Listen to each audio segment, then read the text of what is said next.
Knon 89.3 FM in Dallas and Fort Worth, the voice of the people. Business owners, tell KNON's listeners about your business. You can put your business or event on KNON. KNON currently has space available to run announcements for you. Tell KNON's listeners about your goods, services, nightclub, concert, or event. Help keep the voice of the people on the air while putting your information on the air. KNON's been named the #1 radio station in Dallas by both the Dallas Observer and D Magazine. Put your business with Dallas's #1 station. Call now for more information at 214-828-9500, extension 227, or extension 233. For more information, go to knon.org and click on the Run Spots on KNON page. It's a great way for your business to support community radio while letting more people know about you. Yo, what's up? I'm gonna kick it with the line, y'all know. Yo, Slim, can I kick it like that? Here we go.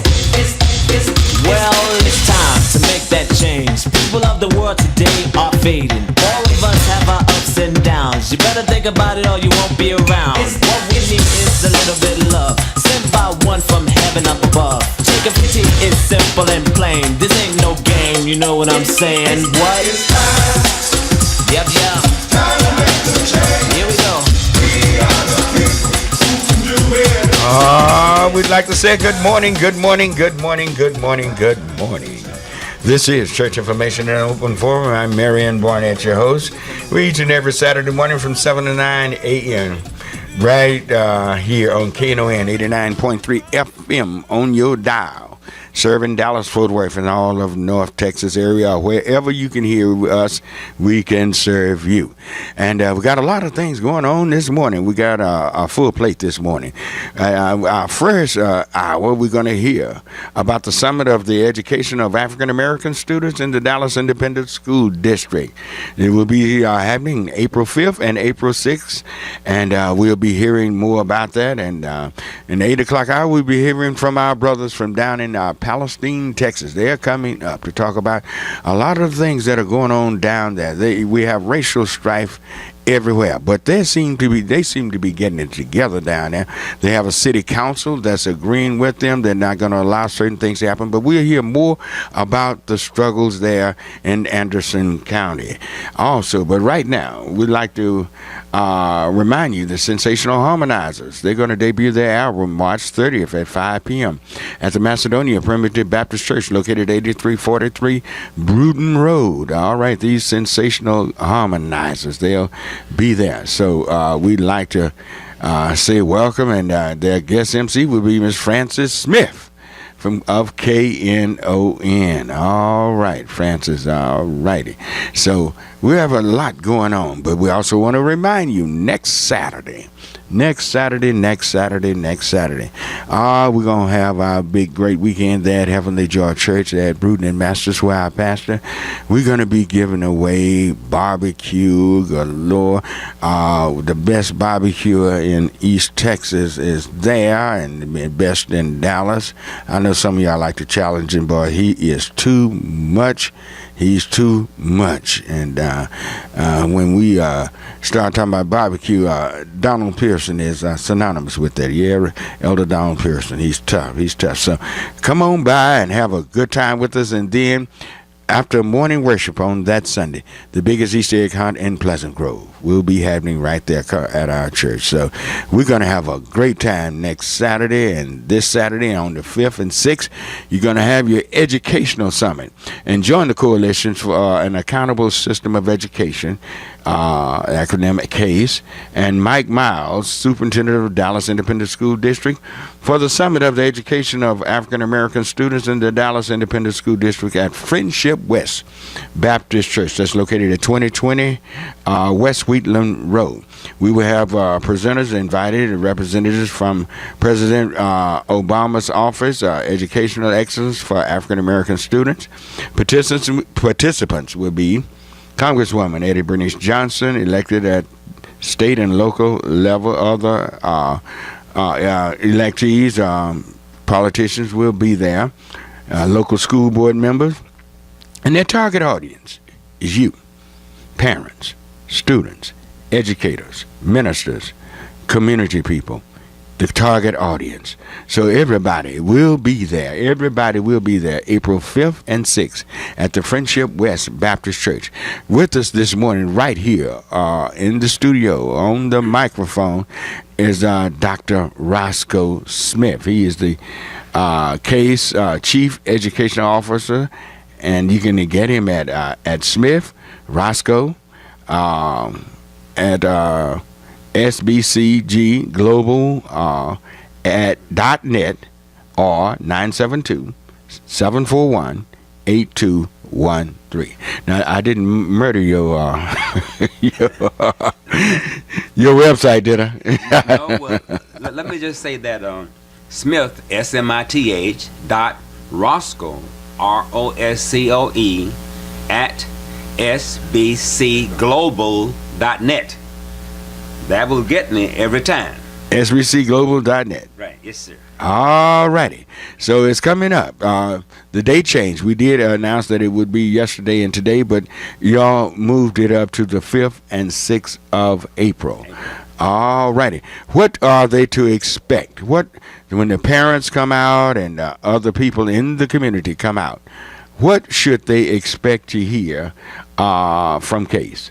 Well, Case is going to have the Texas Commission of Education, Mike Williams, he'll be there, and our superintendent will be there, and we all coming together from a local, state, and national level to discuss the academic achievement of African American students in the Dallas Independent School District. Mm-hmm. And we're going to come out of there developing a plan to address the problem. African Americans are scoring at the bottom, right? At the bottom right now. Are there African Americans in specific schools that are doing extremely well than African Americans at other schools doing poorly? Well, but see, when you put the whole, yeah, that's correct. In some schools they're doing extremely well, but in some schools they're doing poorly.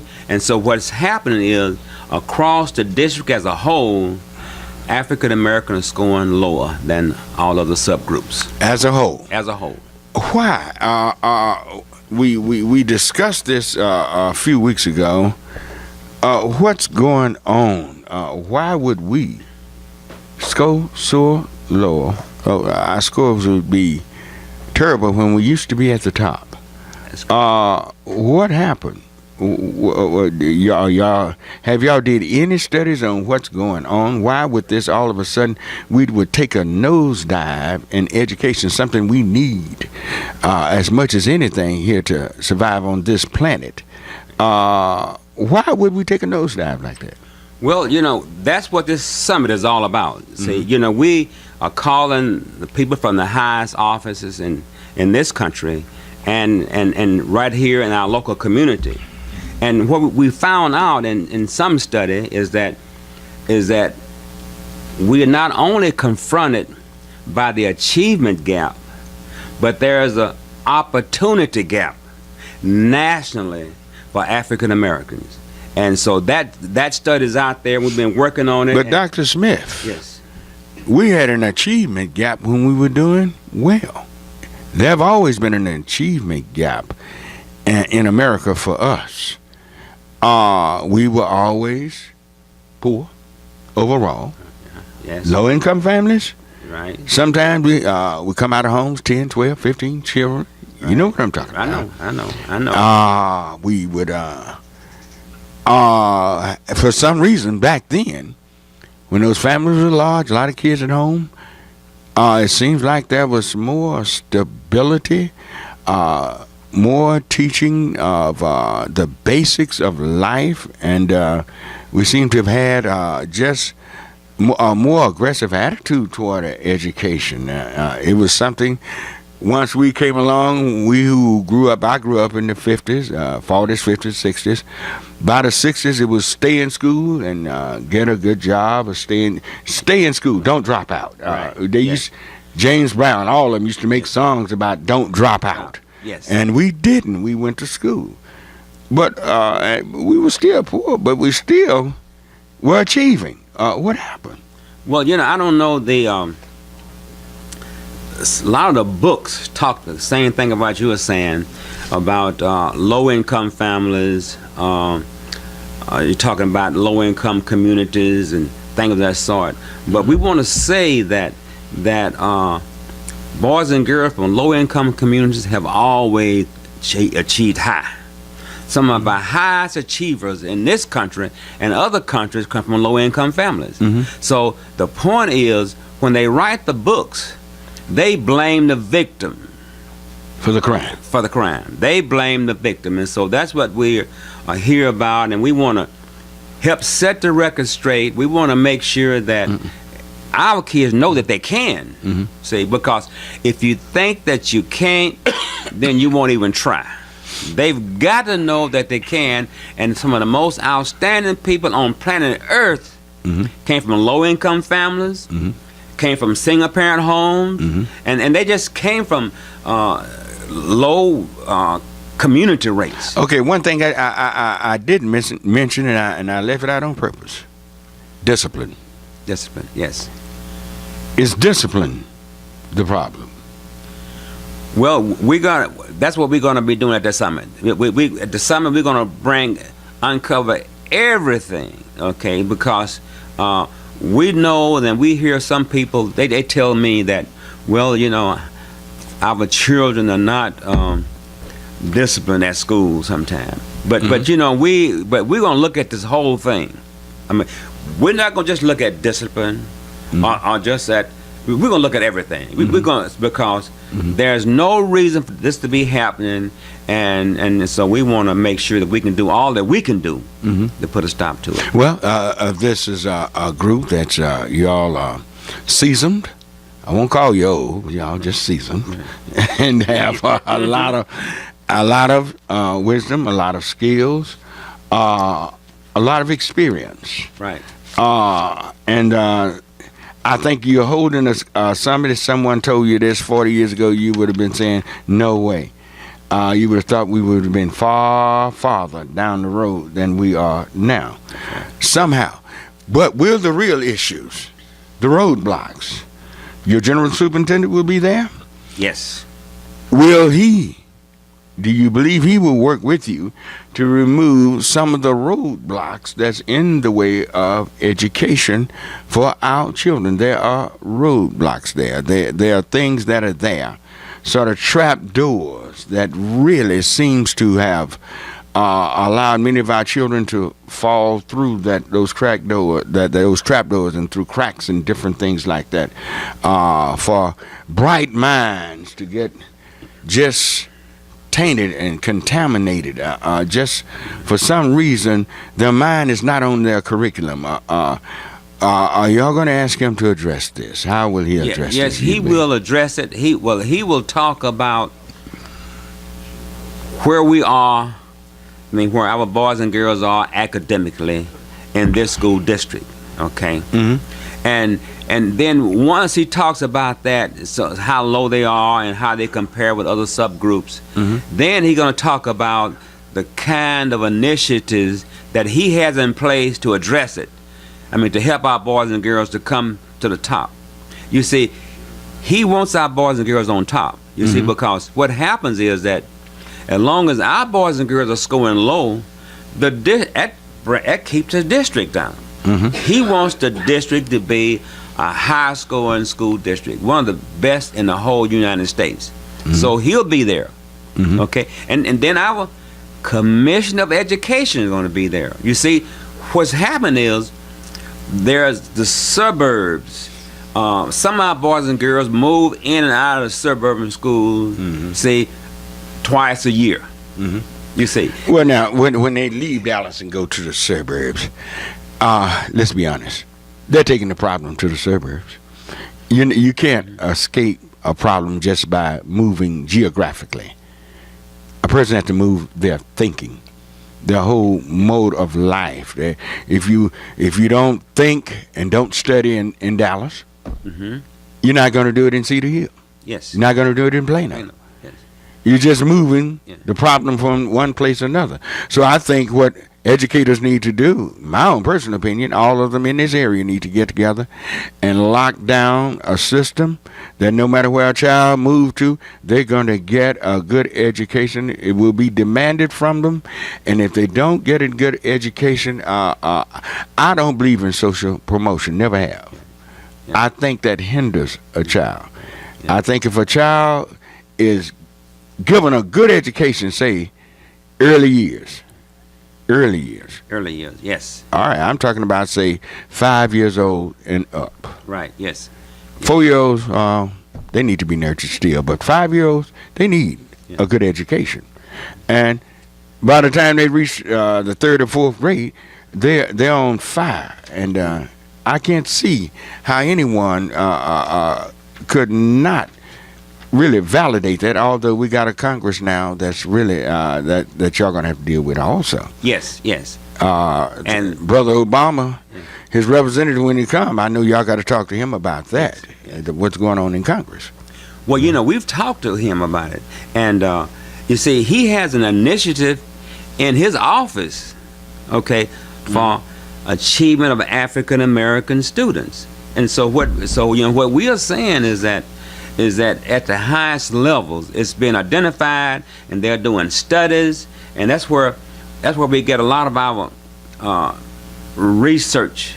I mean, from that level, because they know that from the executive level, executive level, you see, and so what we want our kids to do is to get a fair shot at the future. We don't want them to.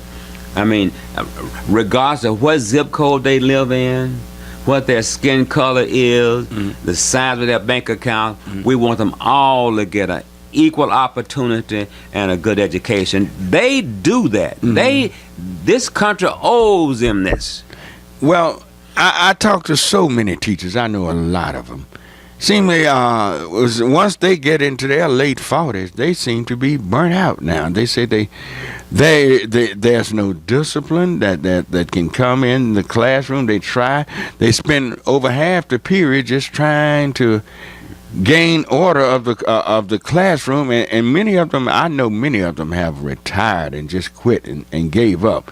These are good teachers. Right, yes. Good teachers. Yes. Some of our best teachers. And what is it that the state of Texas can do to help bring more discipline back to the classroom? Because I really think a lot of this starts at the state level. At state, yes. Because I don't care where a child comes from, where they live. If you have a quality teacher at the head of that classroom that's given some directives, say you can take over your class, and make sure that those children learn. I think that's the key to the whole deal. Now, you got to have a good principal. Got to start with the principal. But if you get a good quality teacher at the head of that class, there's no reason why no child can't learn. All children can learn. That's correct. And they can learn all that we know how to teach them. We know that. That's been documented, so we don't have any problem there.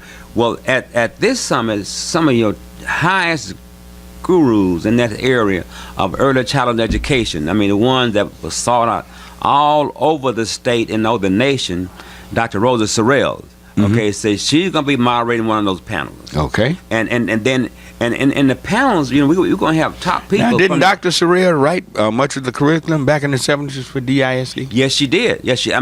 Not only did she write the curriculum, but she set the structure up, and the structure has been copied by other school districts across this nation.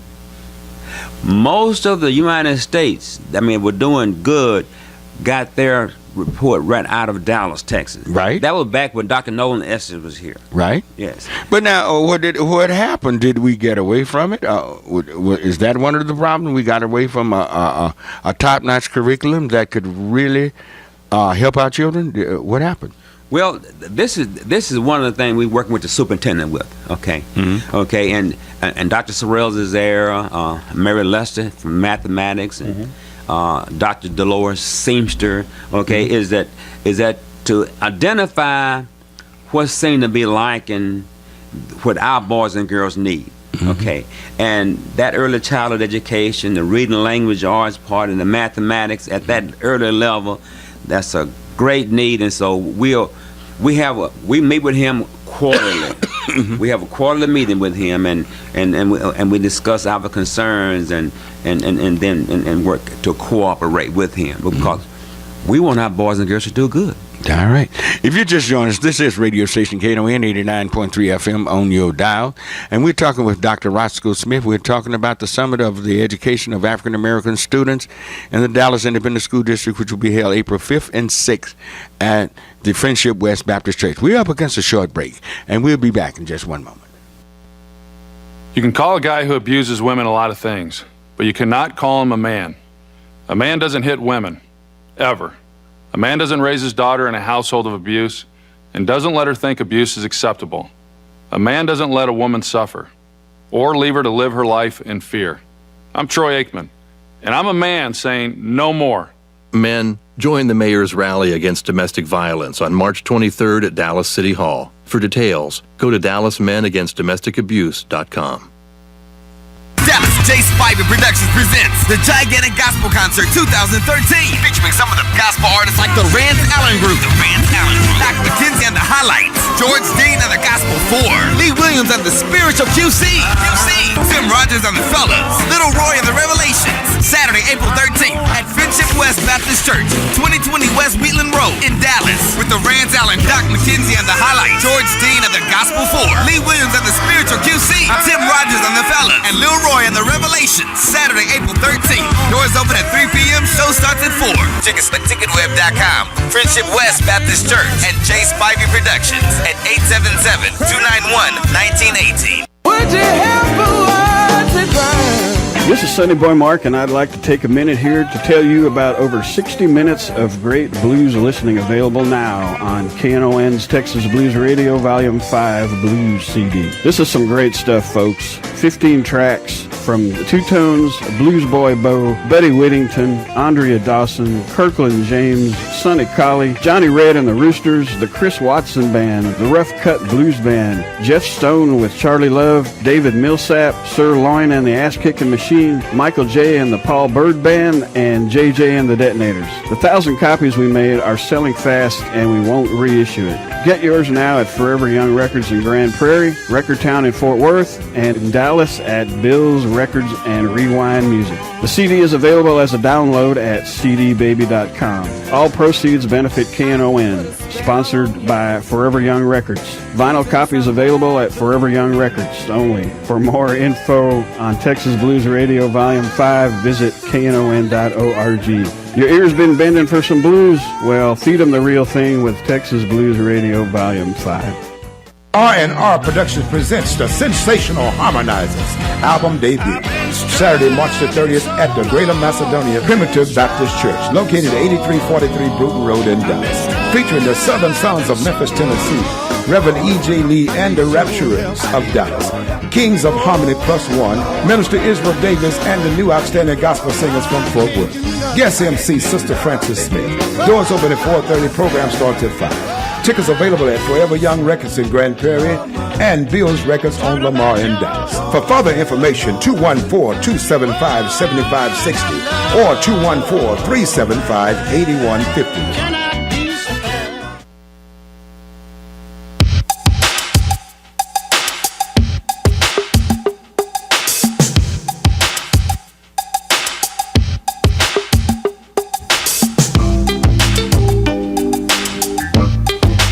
All right, we're back on Church Information and Open Forum. I'm Marion Barnett, your host. Your special guest this morning is Dr. Roscoe Smith. He's with CASE. He's talking about the Coalition for an Accountable System of Education. All right, and we're talking about the big meeting coming up, April 5th and 6th at Friendship West Baptist Church. April 5th, the meeting begins at 5:30 in the evening, 5:30 p.m. till 9:30 p.m. Then they return right back that Saturday morning from 9 a.m. to 12 noon. Are you all going to be using one of the rooms at Friendship West, or will you be in the main auditorium? Where will you be? We'll be in the main sanctuary. Ooh, man. Main sanctuary. That's a lot of space there, my God. Yeah. All right. So we looking for everyone to come, and we want to fill it up. We want to do all we can for this time. Our boys and girls need us right now. Yes. But I tell you what, before we go any further, let's take our job line. Let's get our job line and say good morning. Let's go to line 1 and say good morning to Mr. Greg Barber on our Solution in Action Today job line. Good morning, Mr. Barber. Good morning, Rev Barnett. Fine. How are you this morning? Doing fine. Great. Are there any jobs out there? There are some jobs out here this morning on our SAT job line. That's Solutions in Actions Today job line. Brought to you every Saturday morning during church information and open forums from 7 a.m. to 9 a.m. here on Knon 89.3, the voice of the people. This morning on the job line, we have AAA Automotive. AAA is looking for customer service representatives. They're asking you to apply online at www.aaa.com/careers with an S and enter a job code of 03853. Once again, that web address is www.aaa.com/careers with an S and a job code of 03853. True Point Logistics is looking for a dispatcher/customer service representative. They're asking you to fax your resume to 469-826-3019. Once again, that fax number is True Point Logistics is looking for a dispatcher/customer service representative. They're asking you to fax your resume to 469-828-3019. DXP is looking for a warehouse associate. They're asking you to apply online at www.dxpe.com. Once again, that's DXP is looking for a warehouse associate. They're asking you to apply online at www.dxpe.com. Lone Star Mattress Outlet is looking for a warehouse associate. They're asking you to fax your resume to 214-488-5345. Once again, Lone Star Mattress Outlet is looking for a warehouse associate. They're asking you to fax your resume to 214-488-5345. Equinix is looking for a warehouse specialist. They're asking you, the number for inquiry is 800-322-9280. Once again, that's Equinix is looking for a warehouse specialist. The number for inquiry is 800-322-9280. If you are a child-loving patient, an energetic individual, and would like to work in a daycare setting, the number for inquiry is 972-290-4995. Once again, if you are a child-loving patient, an energetic individual, and would like to work in a daycare setting, the number for inquiry is 972-290-4995. If you are a person affected by addiction and need assistance with your recovery effort, or an ex-offender trying to make their transition back into mainstream society and need assistance with job searches, the number for inquiry is 214-634-2722. Once again, if you are a person affected by addiction and need assistance with your recovery efforts, or an ex-offender trying to make their transition back into mainstream society and need assistance with job searches, the number for inquiry is 214-634-2722. Today is a good day if you're looking for a job to find one. Let me repeat that. Today is a good day if you're looking for a job to find one. Today is also a great day to make a pledge to church information and open forum and follow through with it. Today is also a great day to make a pledge to church information and open forum and follow through with it. The late, great Bob Marley once said, get up, stand up for your right. Get up, stand up. Don't give up the fight. And with that, we bring our SAT job line to a close. Great job as always, Mr. Greg Barber. Great job with the Solution Action Today job line. Thank you, Greg. Sure. All righty. 972-647-1893. If you'd like to join the conversation with us this morning, I'm sorry I had not given out the number, 972-647-1893. If you'd like to join in with Dr. Roscoe Smith and talking about education, one of the most powerful tools we could ever have in our arsenal with us to bring us out of the quagmire that many of our people are in. Yes, we have people that are doing great, doing well, a lot of them. But we have too many left behind. If we would have, say, 1 to 2%, that would be too many, but we still can kind of halfway see that. Mm-hmm. But when we have, what percentage of our children you think are failing? What percentage? He's digging up some stats right now. Get some stats right here. I mean, that's too many. That's too many. That's too many. We know that. Too many. Too many are not doing as they should do. Just too many. You don't have to bring it out because you started reading off numbers, I might start crying about our children doing poorly. Can you study? Can you read when you come to school? Your child is tired, hungry, haven't had a good night's rest, arguing all night long, fighting, people in and out the house. Let's be for real about this whole deal. Can you expect things to be good for that child that day if that child is just knocked out and tired? Well, now there are some things that actually can be done at school, but we need the parents, to do their part. Dr. Alan Sullivan, Doctor of Philosophy and Special Education and Psychology, has recommended the development, deportment, and discipline.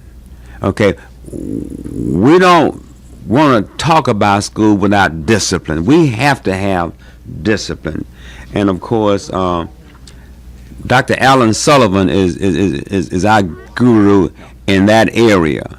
And then, of course, coming after the discipline, development, and deportment comes community and parental involvement. Mm-hmm. And that part is led up by Dr. Al Roberts for district-wide community involvement. And then I'm headed up the one on federal programs, and Mr.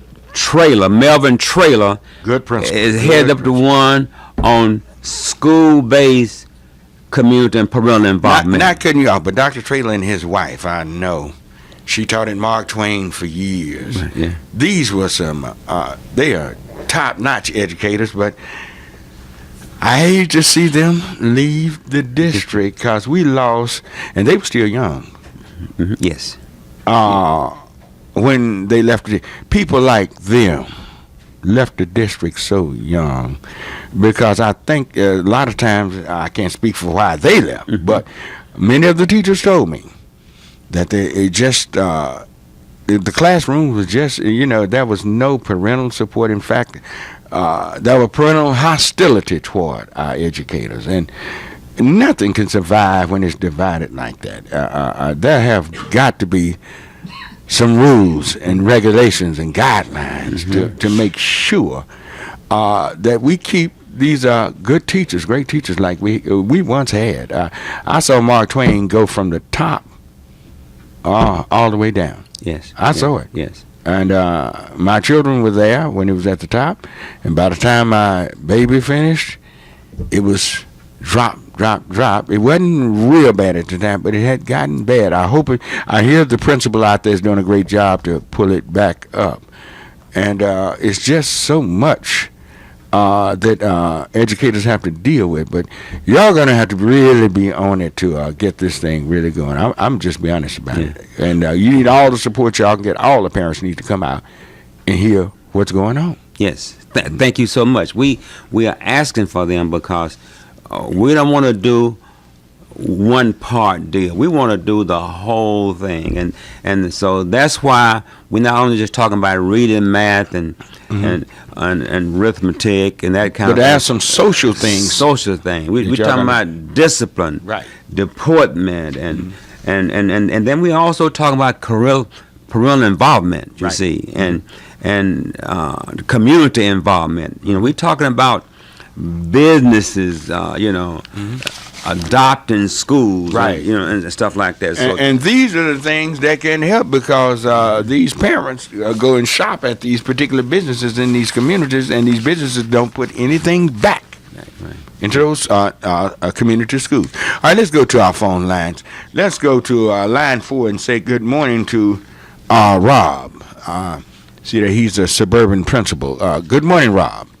Good morning, Rev Barnett. How you doing, Dr. Smith? Good morning, sir. Good morning. Yes, sir. I guess I was listening to you guys' conversation. I guess my take would be on the whole thing is you're exactly right. Some of the issues that you brought forth, but I can honestly say though, education is one of the few industries in which, for example, you would not go to a doctor that did not go to medical school. And so, I guess the question is, can an engineer teach? Does an engineer know math? And the answer to that is yes. But can an engineer teach math? That's going to be completely different. At some point, you're going to have to kind of take the problems for what they are. This is, 2013 is a little different than 1973 or 63 or 83. So the kids are coming from where they're coming with their backgrounds, and you have to kind of just take it where it is. What I found out, and I've worked in several different type school districts in rural, suburban, presently suburban. I've also worked in an urban setting.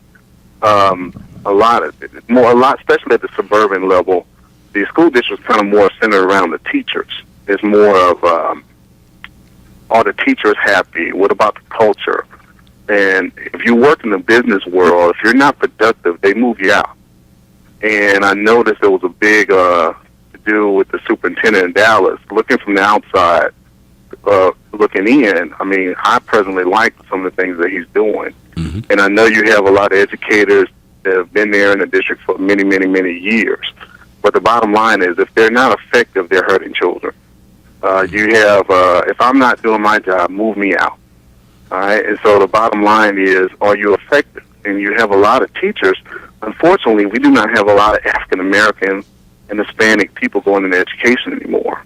Well, not cutting you out, what happened to the African-American male in education? I don't see any. I go by schools all the time. I'd rather see an African-American male unless he's an administrator. They're not there. Nationwide, you got about 9% of educators nationwide that are African-American. Out of that 9%, only 2% of black males. Even the young brothers, I know a couple of guys that are presently at Prairie View and some of the other HBCUs around here. And if you look at their education department, it's very, very weak as it comes to African American male. It's not an appealing profession to go into. Is it because of economics? Can he take care of a family, teaching school? Can he? You think economics have a lot to do with it? I think that has a little bit to do with it, Rev Barnett. I just, for whatever reason, it's just not appealing. I know when my mom is 76 years old. My dad deceased, but he would have been 76 as well when they were coming through. Southern and Grambling back in the day, back in the 50s and 60s, the biggest departments in those colleges were the education department. Right. Because at that time, that's all African Americans could possibly do. Right. And so now it's a little different. Now you have so many choices. What we find though, is the African Americans that are coming back into education, especially the black males, what they're doing is being slapped around by the industry, so now they think they want to teach. But now you didn't go through the formal training of actually becoming a teacher, and it's going to take you at least 3 to 5 years to kind of get. That's where the discipline issues are coming from. The discipline issues are definitely coming from home. Okay. And there's no parental support, but you kind of have to kind of know that going in. But if you're trained to kind of deal with that, then it will up your instructional schemata in which you can be a little more productive in the classroom. And I think that's the big problem right there. How is the school doing where you're the principal? Oh, we're doing well. We were a recognized campus a couple of years ago. Presently, a recognized campus. and I'm very, very diverse. But, you know, the things that I'm dealing with to kind of get us up, but there's still always going to be that achievement gap. How are the African American children doing it on your campus? Well, to be a recognized campus, it means you got to be scoring 80% or above in every sub-pop on every major test that you take. How do they compare with Hispanics and whites? The whites, normally your whites are going to score higher. Why? They just do. And I'm going to tell you this now: the Asians score higher than everybody. This doesn't matter. If you're Asian, generally they're going to score higher than the whites. And it depends on which campus that you are. Rob, I'm up against a break, but would you do me a favor? Would y'all put him on hold? And I'd like to talk to you, have a conversation with you about something. Would y'all take his number when he got? And we're up against a short break, and we'll be back in just one moment. Is your child overweight? 35% of children in North Texas are overweight or obese. Did you know that childhood obesity can be a precursor to long-term physical and psychological problems affecting health into adulthood? There are ways you can help your child avoid these issues. The Dallas Area Coalition to Prevent Childhood Obesity promotes healthy lifestyles through physical activity and nutrition. For more information, call 214-944-4212 or the Community Council of Greater Dallas's website at ccgd.org and click on their health page to find out how to help the kids in your life.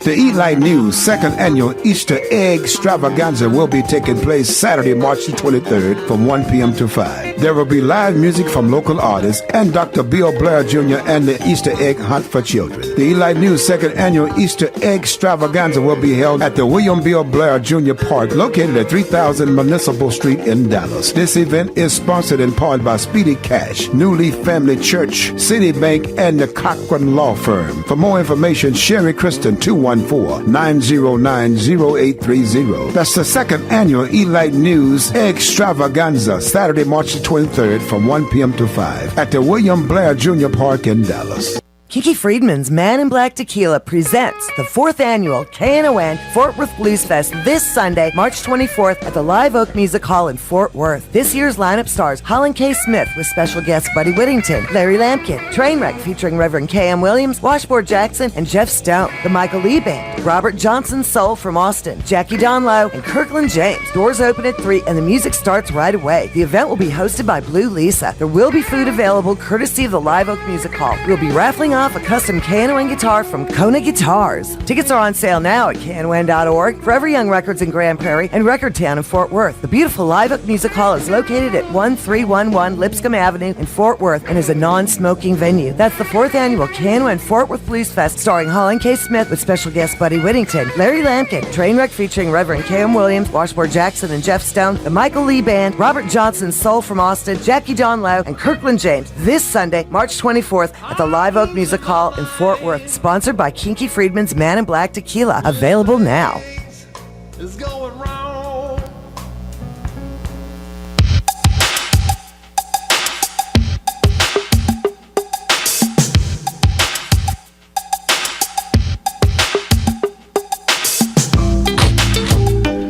All right, we're back on Church Information on Open Forum. Your special guest this morning is Dr. Roscoe Smith, and we're talking about education for African American children in the Dallas Independent School District. Let's go to line 2 and say good morning to Mr. Ike Steen. All righty, good morning, Ike. Good morning, Rev Barnett. Thank you for waiting so long. I just enjoyed the principal that was just talking. He's very interesting, and very interesting. we want to have we want y'all to hear more from him. Am I gonna see you next Saturday? I'm gonna give my best shot. You know, I work on Saturday. Oh, that's right. Yeah, you do. You do work. All right, go right ahead, Ike. I got a couple of issues I have with things. You know, let me start with my main issue. My question is, you know, a few years back, Edison was here, and they was working with DISD, and they came up and, well, matter of fact, they got rid of Edison. I think it was behind part of that. They said that a lot of your black kids were being held back from learning stuff that they need to be taught. Did they come in? Come in through Rojas? I think it was Rojas. Yeah, he brought that Edison in. Yeah. Mm-hmm. Yeah, and what happened was a lot of your Hispanic kids wasn't they wasn't speaking fluent English or anything like that. So what they did was they spent more time in these classrooms trying to bring them up while these kids were sitting on the sidelines. And I knew kids that went to Edison School, and that was an issue that nobody ever wanted to deal with.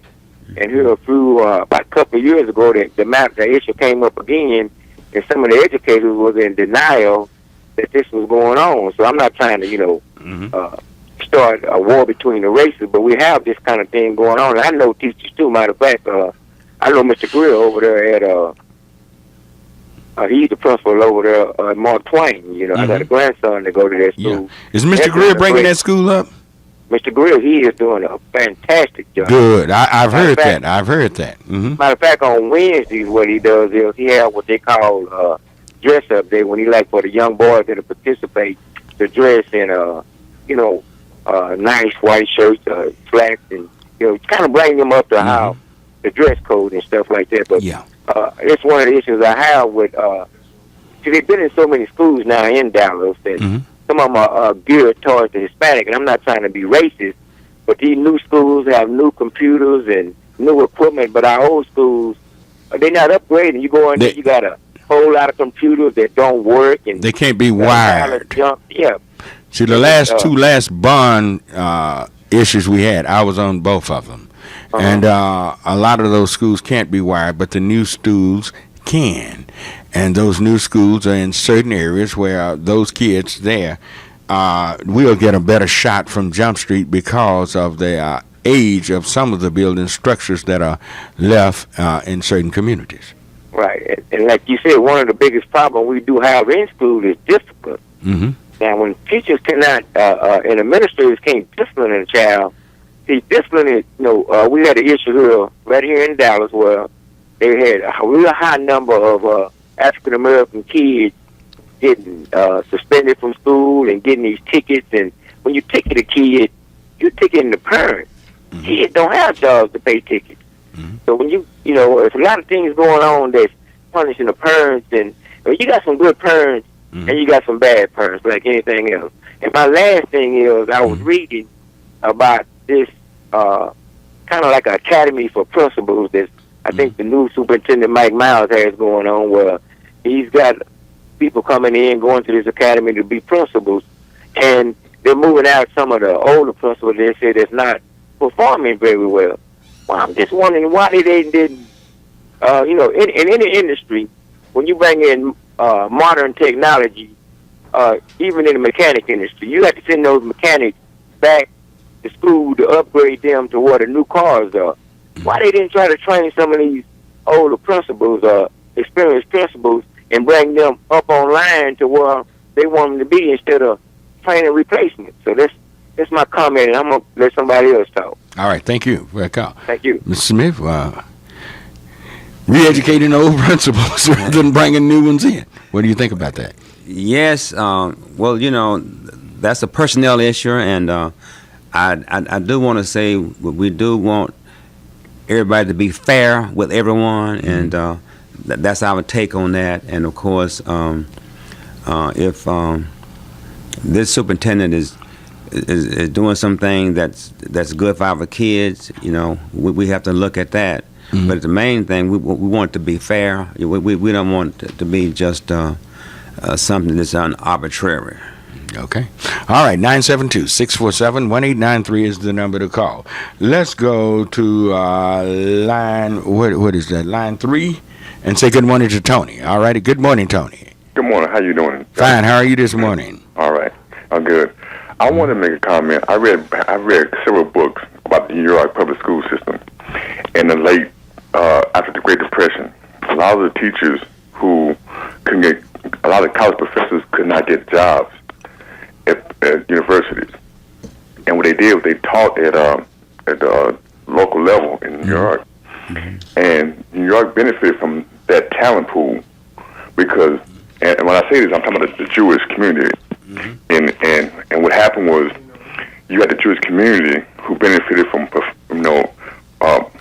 college professors, and it developed people like Greenspan, who stayed in the projects, Ralph Lauren, all these people that we hear are being named now. So we know that it can happen. And this group benefited more than anybody else because of the Great Depression, because that talent pool was pushed down to the local school level. The issue, I think, is that corporations have taken over school districts and want to manufacture kids. When I went to school, we had art, we had music, we had recess, and what they're doing is they are qualifying and they're producing robots. Ask any Asian person in China, they like our system because guess what? We create innovators. We create people who innovate businesses. We don't just put widgets in place. And I think if America allow corporations to set the school system, then we set up a failure. Thank you. All right. Thank you for your call and comment. That closes the line, 972-647-1893. Innovative. Are we taught, are our children, are they taught to think, or are they taught to take a test? Well, they are taught to think, okay, but and they also taught to take tests. Okay, I mean, our kids, you know, in order to be comparative in the research realm, okay, they have to do good on the test. You see, they have to. If I don't care how much they know, if they don't put it on that test, they're going to say that they don't know. This may be some of the concerns right now where our falling back. You see, okay, because it's not showing up on the test. It has to show up on that pencil and paper test in order for them to say that he is scoring at grade level or above grade level or what have you. But does everybody test well? There are some children will know the curriculum, but you throw a test in front of them, they go blank. Yes. Okay, but they got to do that test, though. You know, see, that's one of the things. And so what, you know, we teach kids to when they're taking a test, to keep their mind on what they're doing, you see. Because what happened is, and that's what we think so much about the violence things going on, is that if a child mother was in something at home the night before a test, violent, or even go to the hospital, well, it's hard for that child to keep their mind specifically on that test while their mother is somewhere suffering. And especially black boys. I mean, they don't do that. They totally violated it. Oh, yes. All right, let's go back to our phone lines. Let's go to line one and say good morning to Mr. Nichols. All righty? Nicholson, I'm sorry. Mr. Nicholson, you there? Yes, good morning, Dr. Barnett. How you doing? Fine. You doing all right? Yes, sir. I'm blessed. You guys are doing a wonderful job. Dr. Barnett, I may say this, and I know it may not last long because you guys are talking about the school district. But my heart have called me to come forward with this, Dr. Barnett, and you know this yourself, that without Christ and God in the center of this thing that you guys are doing, it's gonna only go so far that it's gonna come back down. We got to have him at the center. You're right. And I don't know how you guys gonna do it in these meetings, but you have to have him at the center, and you have to let the people know that's being involved. We got to move not in front of God, but behind God and let him drive us. Now, the older people knew that. And you got people like Clarence Thomas, and you got other people in high position in places. They got there because they was prepared by the Christ-centered life. And then when they got there, they kind of lost sight of that. But that's okay. But those people are dying out, and we need to remind our children that's coming up today. They need to know the source of their life, and they need to know the source of their hope. And these guys that was talking earlier, they saying some good things. And about the parents being missing because she's in the hospital, this and that. Well, if you have Christ there with that child, and that child knows Christ. I'm singing to the choir because I know, you're Dr. Barnett, and I've been following you, and God has got his hand on you. But we have to instill him in their hearts and let everything else follow. They're having it at Friendship West Baptist Church. Okay. And I think that's a good spot. The presence of God is going to be invoked, I'm sure, in the presence of all of this, because without him we can do nothing. With him we can do everything. Yes, sir. And see, and when we go in there with that attitude that God is with us, things can be accomplished. You are so right, Mr. Nicholson. And without him, we can't make it. So I'm sure the presence of God will be in that building. And we need to maintain that presence, and the kids need to grow with that presence and bring it forth into the earth.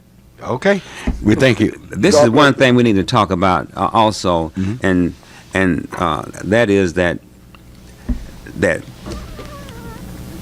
people are taught, children are taught, okay, that they can pray. See, I mean, it's not a thing about taking prayer out of school in a way, okay. Teach kids to pray through the day. You know, you can pray. You can pray. The Bible said men should pray always. That's right, always. And so that's the thing. So what we need him at that summit. Yeah, we and other people, because there's going to be a community forum there. I mean, the people in the audience will have an opportunity to give input into this, to question the superintendent, to question the panelists. You see, and then also to give ideas and things. What's best for our kids? We are not leaving any stones unturned. Okay. So April the 5th and 6th, we need you at the summit. You need everybody. That's right. Everybody's invited. Everybody, yes. To come participate. Now, let's give out these numbers again before time get away from us.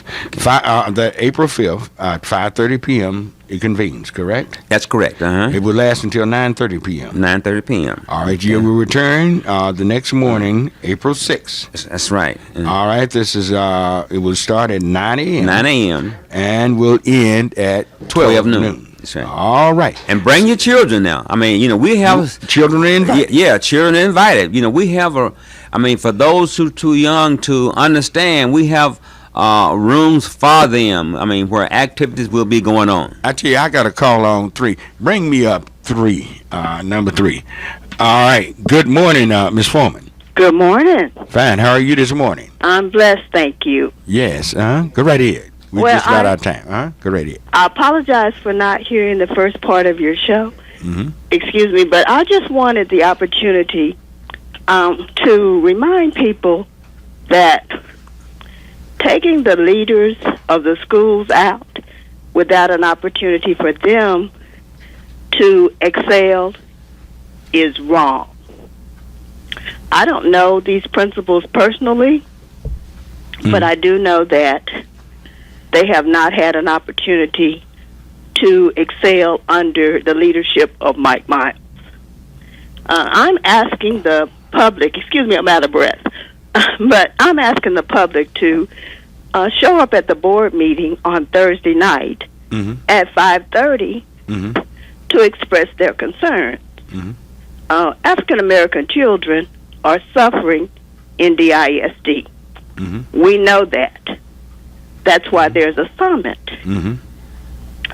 to address Mike Miles and his administration, who has not been responsive to me or any other group of African Americans about what's going on with our children. And so we need to be there in numbers to express our concerns. Taking leadership away at a time just before testing is not only wrong, but it's crazy, because you're putting the children in jeopardy of not even passing the STAR test because they are concentrating. So you're saying principals are being removed right before examinations are happening at the school? Statewide tests, yes. Statewide tests. And I think Mr. Smith can probably address that too. I tell you what, we're going to have to try to get him back on the line probably next week if he can. That's Easter weekend. But we are completely out of time with this particular show. We got another show. I know. I need to call you. Yeah, because there is a I wish meeting you called me like earlier. I know. I'm sorry, but there's a meeting I'd like you involved in, so I will be getting in touch with you. Okay, make sure you do that. All right, thank you, Mr. Smith. I'm so glad to have you here. Thank you, and we're going to try to get you back before the 5th, and get this. There's so much we need to hear because so much ground need to be covered with this particular issue. We have around 40,000 African American kids still in Dallas public schools. Yes. That we need to make sure they don't fall by the wayside. All right. Thank you, Dr. Smith. Thank you so much. All right. I'm Marion Barnett. I'm your host, and I tell you what, we are going to be hearing from the fellas from down in Anderson County, Palestine. They got some things going on, but these men stand up. And we'll be back with our second segment in just a few moments. You're listening to Knon 89.3 FM in Dallas and Fort Worth, the voice of the people. Back in 2010, President Obama declared, "I don't think American elections should be bankrolled by America's most powerful interests." But that was so 2010. By 2013, the mist of corporate money has fogged over Team Obama's commitment to such ethical niceties. For example, take a squint at all the special interests that paid $50 million for his January inaugural festivities. Except you can't. While the White House pledged that it would put the names of every donor online so people could see that there's no conflict of interest, that's all they disclosed. Just names of individuals. No info on where they live, what corporation they represent, or how much they gave. Even the highly skilled watchdogs of the Sunlight Foundation have been unable to identify 40% of the individuals. They've traced some donors back to such powerful interests as AT&T, Coca-Cola, FedEx, and Microsoft, but they have no clue how much these interests paid, i.e., how much presidential favor they purchased. And now, another layer of fog has descended over the White House. The Obamacans have set up a dark money haven called Organizing for Action, again making a show of transparency by pledging to issue quarterly lists of donors. But the listings will not include the donor's corporate connection. And why quarterly? Why not reveal the names online the moment the checks arrive? Plus, some checks from corporate executives will be bundled, but OFA will not disclose the corporations delivering the bundles. OFA donors will have access to special White House briefings. But, as the Sunlight Group asks, will someone who gives $50 be invited, or just those giving $50,000 and up? I think you can guess how that'll come down. This is Jim Hightower saying, to help oppose this sad end run around common ethics, go to sunlightfoundation.com. Yo, what's up? I'ma kick it with the line, y'all know. Yo, Slim, can I kick it like this? Here we go. Well, it's time to make that change. People of the world today are fading. All of us have our ups and downs. You better think about it or you won't be around. What we need is a little bit of love, sent by one from heaven up above. Taking pity is simple and plain. This ain't no game, you know what I'm saying? What? It's time. Yep. Time to make the change. Here we go. We are the people who can do it. Oh yeah. It's time. Time to make the change. We are the people who can do it. Yo, Mob, kick it for me one time. What is the world coming to? Seems like everyone is running from the truth. We need to stand up and fight, walk into the light. We're the people, we can do it if we try. I know we can do it. Somebody ask me, why do we have to go through it? It's just a test of our faith, but we're living day to day. We don't know where, we don't know when, but it's coming back again. About that time.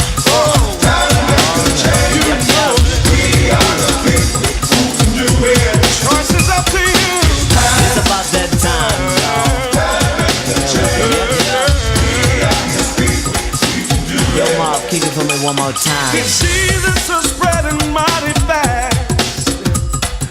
Earthquakes are moving through the land. It ain't nothing but a sign. Can you hear me? All right, we're back on Church Information Open Forum. Sorry about that. This is segment number two. I'd like to say good morning to all of you who just tuned us in, and we've been on since 7 a.m. And say good morning to you. Well, we have a group of men here that are from Palestine, Texas, down in Allenson County, and they're standing up for rights. We're going to introduce them in just a moment. But a little African American history. In 1985, Patricia Harris dies. She was the Secretary of HUD under President Jimmy Carter, first Health and Human Services Secretary, and she died on this date. March 23rd, 1985. All right, in 1916, Marcus Garvey arrives in U.S. from Jamaica, the great Marcus Garvey, and his ship line and different things, one of our greatest leaders of the 20th century. All right, and activist Walter Rodney was born. He was a politician, writer, and actor, was born in 1942. And basketball star Moses Malone was born on this date in 1954. Moses Malone in Petersburg, Virginia. First non-voting congressional delegate was appointed on this day. He was Dr. Walter Fantroy of Washington, D.C., was appointed on this day in 1968. Got a lot more facts here, but we'll get to it. But first of all, let us introduce our distinguished panel this morning. Gentlemen, introduce yourselves. My name is Kenneth Davidson. I'm president of NAACP here in Palestine, Texas, branch number 6242. All righty. Yes, sir. Good morning. My name is James Smith out of Palestine, Texas. I'm a civil rights activist. Injustice anywhere is a threat to justice everywhere. All right. Yes, sir. I'm Isaac Wynn, also out of Palestine, Texas, and activist also. All righty. Gentlemen, y'all are here. You are on a mission. You seem to recognize what's going on. Could you tell us what are some of the things that are happening in Palestine, Texas? Right now, they are trying to build a Confederate Memorial Park down there. And, what kind of park? A Confederate Memorial Park. To remember the Confederacy. Yes, sir. Those 11 states that seceded from the Union. Yes. They want to build something to memorialize slavery. Exactly. Okay. But not as they would say it. What would they say? They said they celebrated and remember their heritage. Yeah, but their heritage is very bleak when it comes to human rights. Yes. So they want to memorialize us being held as slaves, captives, yes, sir. Taken from our land. Our names change, our language change, try to change everything about us, and they want to celebrate that. Yes, sir. But you're not educated on that as they would tell us, because that's not what it was all about. I know the bottom line was money and laziness and a lack of mental capacity to put things together and develop them and build them, such as inventions that we have that came out of slavery. Yes, sir. Yeah, but they say we can't understand that. We can't understand that. That's we need to get educated on what the Confederates was all about. That was not what it was all about. Was slavery. Well, but they have to also understand most of them didn't have slaves because they were poor, working class, and they're carrying on something that did come after slavery. Those Jim Crow laws. Yes, sir. To try to make them at least feel superior, whether they were or not. They wanted to make them feel superior because all they know for themselves, especially the esoteric knowledge of white America, knows that all men aren't created equal. Exactly. And they're afraid who might find out who is equal and who is not equal. That's a problem. But anyway, what was that? And they want to build this park. They want to develop a park somewhere. Yeah. Basically, they're supposed to be dedicating a park on April the 13th of 2013. April the 13th? April the 13th. It's coming soon? Yes, sir. Are they going to do it? Yes, sir. I have been down there trying to stop everywhere I could to try to stop it. But, even if the park is get built, the fight is still not over. If the park is built, there's still ways that we can probably try to get it to demolish. Mm-hmm. What are they going to have in this park? Statues or different things? What's going to go there? Well, let me give you a little brief history of the park. It started off, they submitted a permit to the city to build to do a driveway, and the driveway turned out to be a crosswalk laid in the Rebel X. Okay, the city saw it, went down there and told them they had to stop because they didn't have the permit to do that. So they put a rebel flag at this driveway? Yes, sir, as a crosswalk. Mm-hmm. And the city basically gave them, I guess they went and got the permits to go ahead and do what they were doing. And the park kept on growing and growing and growing. We made protests about, to please the city to stop this and everything else. Mm-hmm. The city basically said it's on private property. There's nothing we can do. We can't. But, I'm a citizen, mm-hmm. and I have property in Palestine. Mm-hmm. But they can regulate what I put on my private property, so why can't you regulate this? Now, so we got the city council, the mayor, city government involved in this? Yes. All right. Now, how do your mayor stand on this? Our mayor basically said, as right now, he have a radio show in Palestine also that says it's Mayor in the Morning. He said, back in 2011, when they had to raise the flag on county courthouse, he stated, well, you said get your own property and fly your flag out there. Okay. We signed a resolution for this flag to fly nowhere in the city of Palestine. Mm-hmm. Okay. They bought some property in Palestine, downtown Palestine, and flying the flag. You want to fly the flag. So this is going to be in downtown Palestine? Yes, sir. The heart of downtown. As soon as you come in, right by the visitor bureau. So those who visit Palestine, that's one of the things they're going to see. The main attraction is a Confederate park. Yes, sir. Okay. All right. And not only that, they want to put it in a downtown historical district that's been designated as a historical district area for the city. Now, when you come to visit, you're going to go to the downtown historical districts because that's where all your historical facts will be. It'll be downtown in a historical district. Yes. Will there be any African American artifacts down there? Let me chime in right there, Rev Barnett. Okay, Jane. Mm-hmm. In the area where they consider themselves putting this park is within 200 feet is the veterans, American veterans that fought under the Old Glory, mm-hmm. that the Union soldiers and all the other honorable soldiers in the United States of America. Mm-hmm. There's a park there with bricks, built out of bricks and a brick wall. Mm-hmm. It has honorable names of those that have, sacrificed, the ultimate sacrifice. Mm-hmm. And I'm thinking within their mindset, they are building this park as in conjunction with that, which would be a dishonor itself because, mm-hmm. of course, we all know that the Confederate flag, it was the National Confederate flag was sacrificed when they surrendered. Mm-hmm. When the Confederate surrendered with, of course, the captain. With, who's leading this? The sons of the Confederate. The John H. Reagan camp, mm-hmm. Sons of the Confederacy. Are these Klansmen? They say they're not.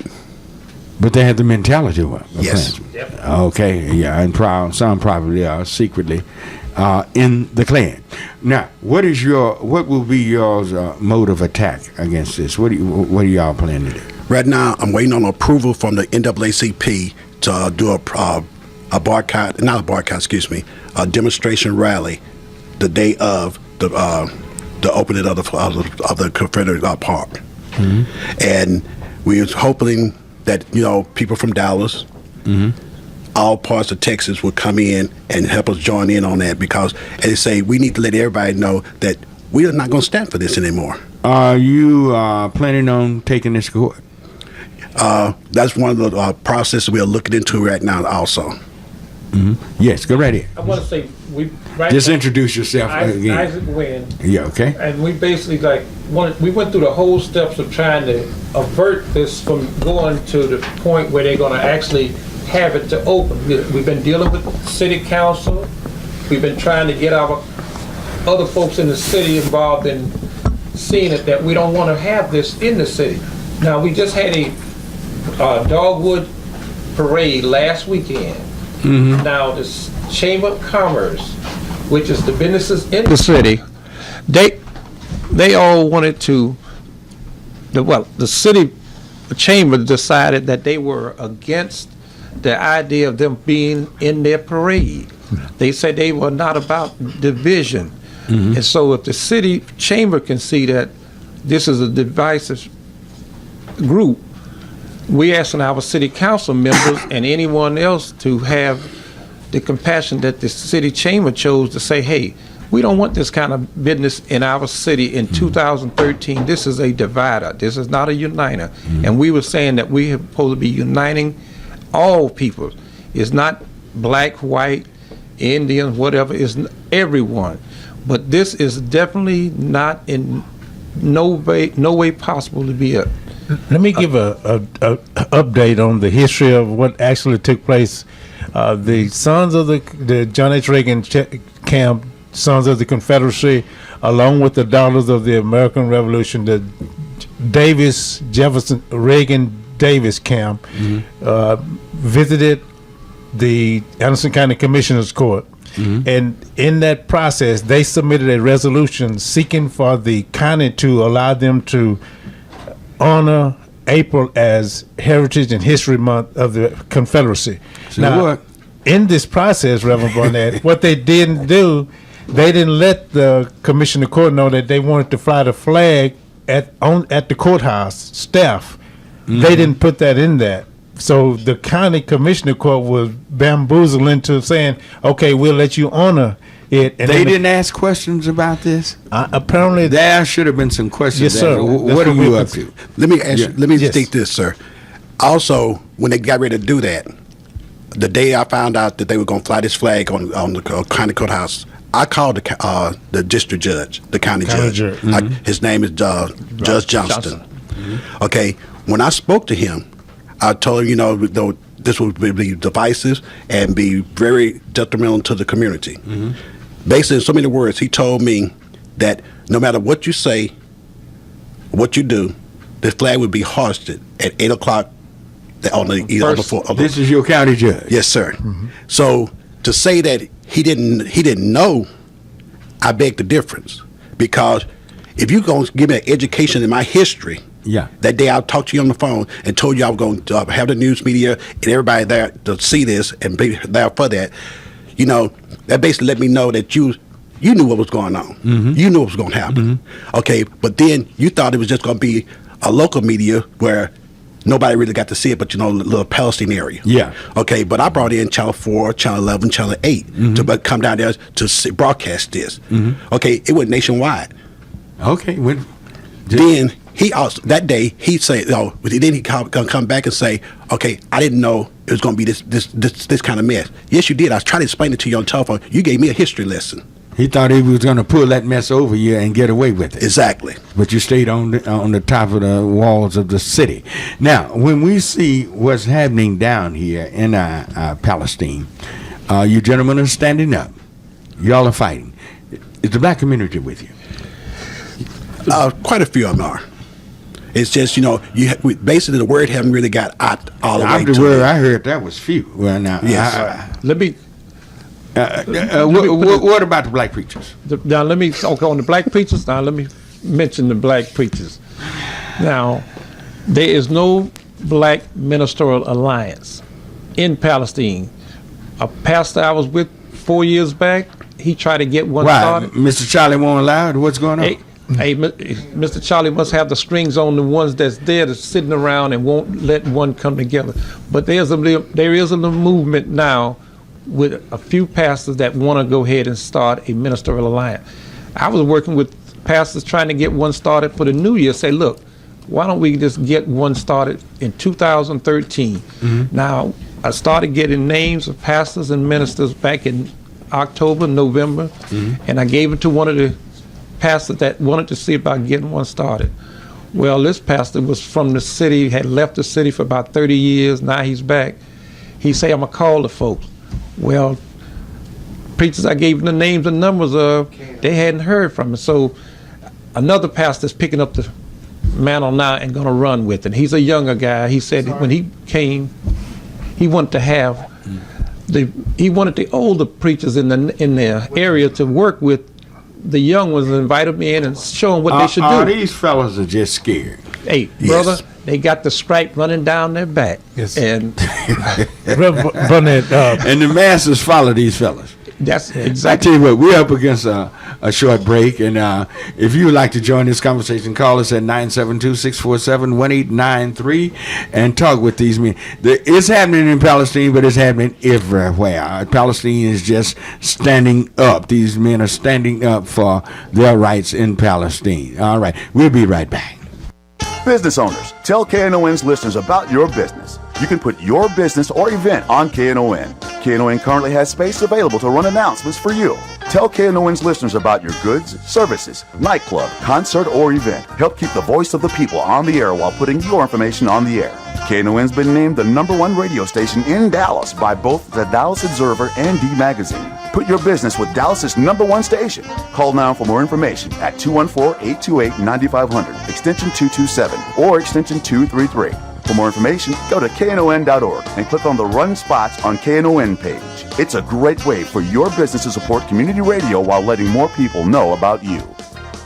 Dallas J. Spivey Productions presents the Gigantic Gospel Concert 2013, featuring some of the gospel artists like the Rance Allen Group, Doc McKenzie and the Highlights, George Dean and the Gospel 4, Lee Williams and the Spiritual QC, Tim Rogers and the Fellas, Little Roy and the Revelations. Saturday, April 13th at Friendship West Baptist Church, 2020 West Wheatland Road in Dallas, with the Rance Allen, Doc McKenzie and the Highlights, George Dean and the Gospel 4, Lee Williams and the Spiritual QC, Tim Rogers and the Fellas, and Lil Roy and the Revelations. Saturday, April 13th. Doors open at 3 p.m. Show starts at 4. Tickets at ticketweb.com. Friendship West Baptist Church and J. Spivey Productions at 877-291-1918. Would you help a word to burn? This is Sunny Boy Mark, and I'd like to take a minute here to tell you about over 60 minutes of great blues listening available now on KNON's Texas Blues Radio Volume 5 Blues CD. This is some great stuff, folks. 15 tracks from the Two Tones, Blues Boy Bo, Buddy Whittington, Andrea Dawson, Kirkland James, Sonny Colley, Johnny Red and the Roosters, the Chris Watson Band, the Rough Cut Blues Band, Jeff Stone with Charlie Love, David Millsap, Sir Loin and the Ass Kicking Machine, Michael J. and the Paul Bird Band, and JJ and the Detonators. The 1,000 copies we made are selling fast, and we won't reissue it. Get yours now at Forever Young Records in Grand Prairie, Record Town in Fort Worth, and in Dallas at Bill's Records and Rewind Music. The CD is available as a download at cdbaby.com. All proceeds benefit KNON, sponsored by Forever Young Records. Vinyl copies available at Forever Young Records only. For more info on Texas Blues Radio Volume 5, visit knon.org. Your ears been bending for some blues? Well, feed them the real thing with Texas Blues Radio Volume 5.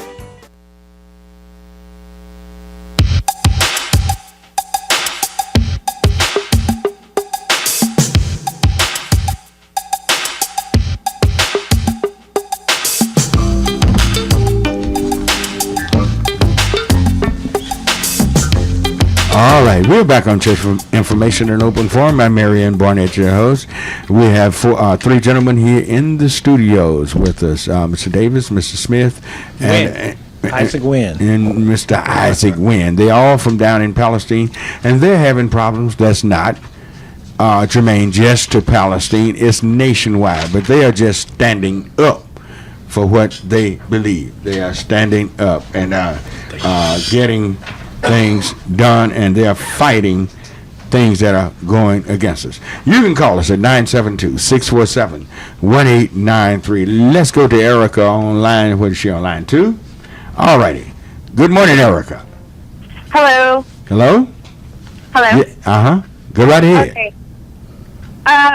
About what they were saying, really, how can we stand up for what's right if they can just automatically assassinate us if they wanted? And all the terrorists, the terrorists, and I kind of take it offensive when they call Mexicans immigrants. That's the same thing as calling us, aliens or whatever. I mean, that's another term of branding someone, and that's not really nice. What do you mean by calling Mexicans immigrants? Those who are not citizens of this country, what would we call them? I mean, also the Arabian, the Arabs, they call them what? Al-Qaeda. You talking about Arabs? You talking about Arab people? Yeah, they made up a name, Al-Qaeda's or something. Oh, well, those are names of what they've given to certain cells within those countries who would be, they feel like, in hostility against America. Al-Qaeda, Hezbollah, and other groups that are there. Those are what they consider terrorist cells within the country, but I don't think they're branding a whole nation of people as being a part of Al-Qaeda, any of the rest of these terrorist cells. But still, I mean, they shouldn't even classify a person in that. People shouldn't be in categories. Well, and you know what? In a way, I agree with you, because once they give you a name, then they can define you. And I agree with you that certain names are given so that you can give a negative definition to who those people are. I agree with you 100%. All right. How are we supposed to stand up for something that's right, but they say it's wrong when all the facts are there? Well, you stand up for what you believe, and I don't care what they say. You push forward, and don't let anybody turn you around. I understand. Okay then. All right. Thank you. Okay. All right. That clears the line. 972-647-1893. Mr. Smith, it was something you wanted to say. Mm-hmm. Yes. In chiming in with what the caller said, I've often say this when I hear people call them immigrants. What I'm saying is, okay, back in the day when America, they say Columbus discovered America, right? Mm-hmm. I say he was lost and he wandered up on this country they call America. But as far as the Indians being here, everybody else came here would be immigrants except for the Indians. So, and you have a race of people that have come to this country, this land, and they have called it theirs, and they've established laws and ordinances and a constitution, and holding everybody else accountable to it. But they also themselves would be considered immigrants. So, well, the first people in this so-called America in the New World. Yes. The first, we go back to artifacts. The first here were Africans. Yes, sir. African explorers. They came here over 20,000 years ago. Yes. And we can find artifacts to prove that. The Mayans, the Inca Indians, all of them were part African. And so the Indians predate them, coming from the northern part where we would call parts of Alaska, Siberia, and everything. They came down and migrated here. But the first people we can find in this Western world were African explorers. Yes, but they're not going to teach you that in your history books, not in public schools. Right. They won't tell you that. It was something else you wanted to. Yes, sir. Is that in reference to the a lot of issues I was bringing out? Okay. One, I had some time back sent you an email that's to your right there about something about the president that we never resolved that in the city of Powell. Mr. Isaac Wynn had brought that to the attention of the city council. The city council there, and they was using a timeline.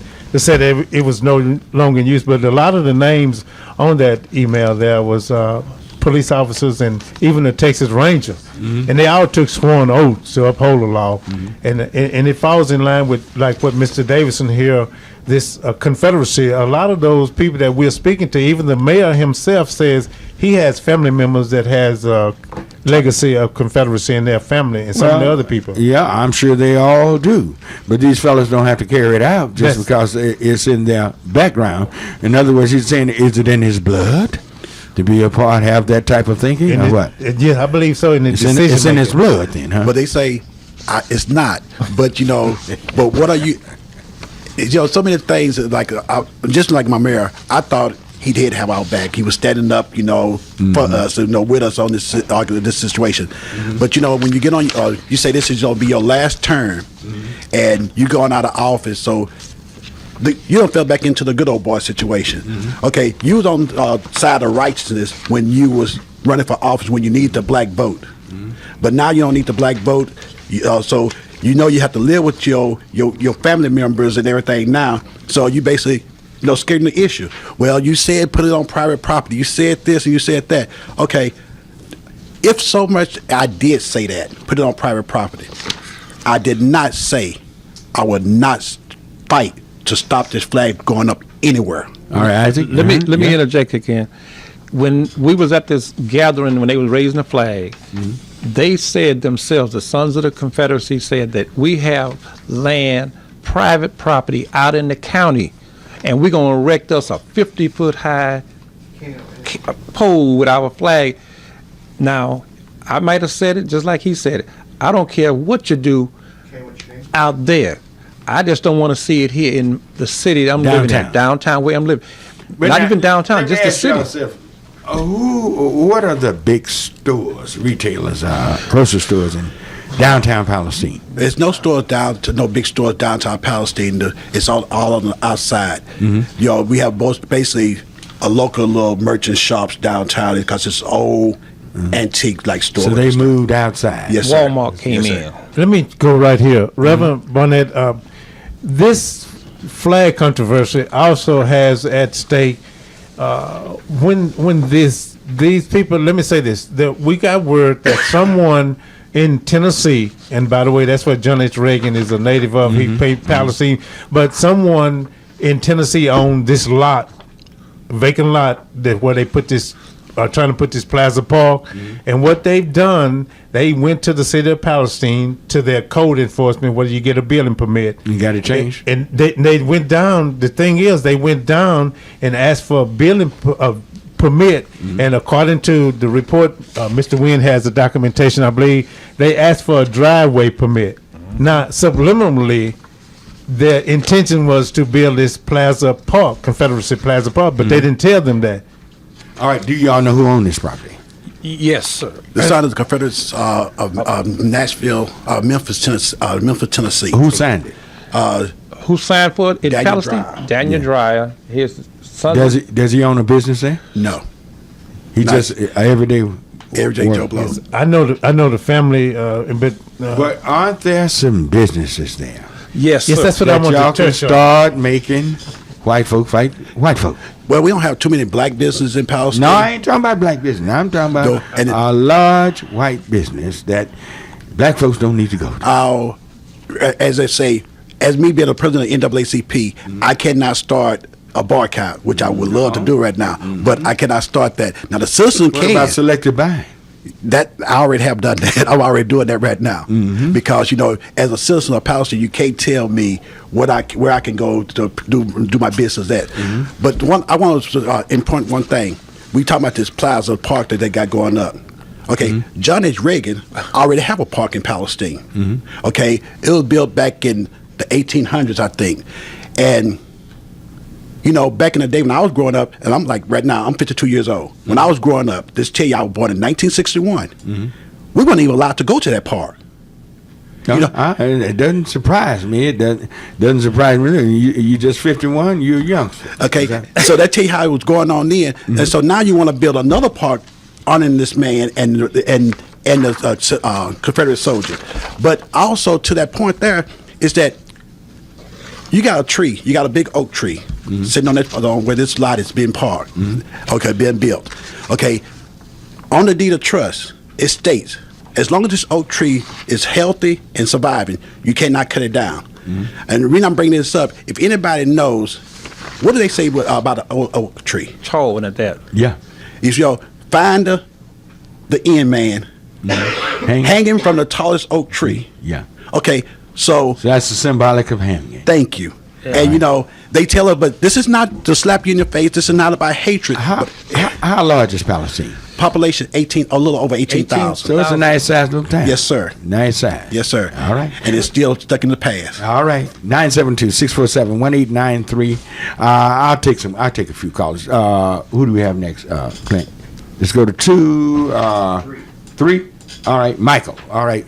Let's say good morning to Michael. All right. Good morning, Reverend Barnett. Fine. How are you, Michael? Doing okay. Good morning, panel. Bless y'all. Good morning. Good morning. Sir, I have always been confused by I would request some clarity. Do we not have a Robert E. Lee public school in Dallas? We have a Robert E. Lee public school. We used to. Lee Public Park in Dallas. Now we have the park. The school is gone. It's now named Barbara Jordan. Robert E. Lee Public School on Skillman Street. Did they move it up there?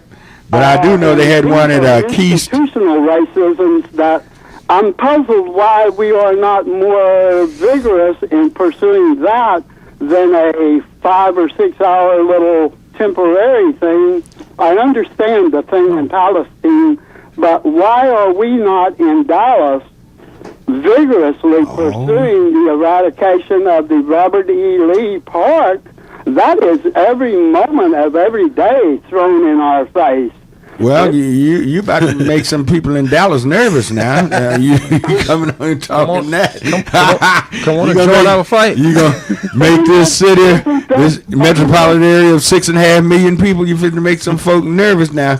And we're at Jefferson Davis School that they've changed there at Keys. These are institutional racisms that are thrown in our face every day. The Confederate private deserves the same respect as Robert E. Lee and Jefferson Davis, or Jefferson Davis and Robert E. Lee deserve the same disrespect as the Confederate private. That's One right. of the two. Either we honor them all or none. This is hypocritical to put Robert E. Lee public schools, Robert E. Lee public parks, and yet the African community is not throwing a fit. They just go in there and smoke their dope and eat their food and throw down their chicken bones in Robert E. Lee public park.